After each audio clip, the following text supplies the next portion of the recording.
Սիրելիներս, այսօր 23 մայիսի 2026 թվական։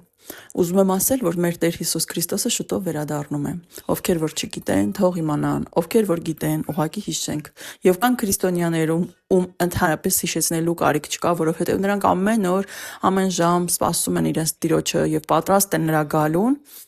Սակայն քաջալերանք պետք է միևնույն է, բոլորիս էլ պետք է քաջալերանք, հիշեցում, քաջալերանք, ուրախություն, սպասում, ուրախությամբ սպասում մեր Տեր Հիսուս Քրիստոսին եւ եկեք ուրախանանք, եկեք ցնծանք եւ սպասենք մեր Տեր Հիսուս Քրիստոսին, որովհետեւ նա գալու է։ Տեր Հիսուսը գալու է իր հարսի հետևից, իր եկեղեցու հետևից։ Այդ ինչ է, այդ ով է հարսը Հիսուս Քրիստոսի։ Նրանք հենց Հիսուս Քրիստոսի զավակներն են, իրական զավակները, իրական քրիստոնյաները, ոչ թե նրանք, ովքեր կոչվում են քրիստոնյա, այլ նրանք, ովքեր դարձել են Քրիստոսինը։ Տեր Հիսուս Քրիստոսը կգա ամպերով իր թագավորությունից, կգա ամպերով դեպի մեզ եւ մենք կհանդիպենք նրան երկնքում։ Ինչպես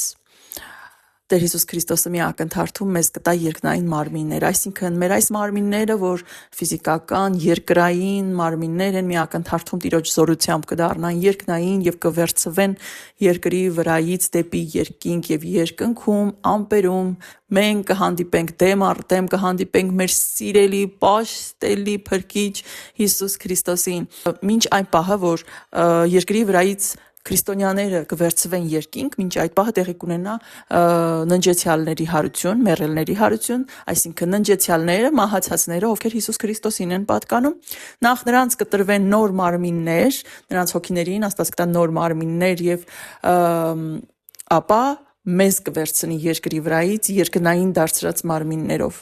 եւ մենք կհանդիպենք մեր Տիրոջը բոլորով եւ նրա հետ միասին կգնանք նրա թագավորություն, որտեղ տեղի կունենա երկնային խնջույքը, երկնային հարսանիքը։ Փեսան Հիսուս Քրիստոսն է եւ հարսը նրա եկեղեցին։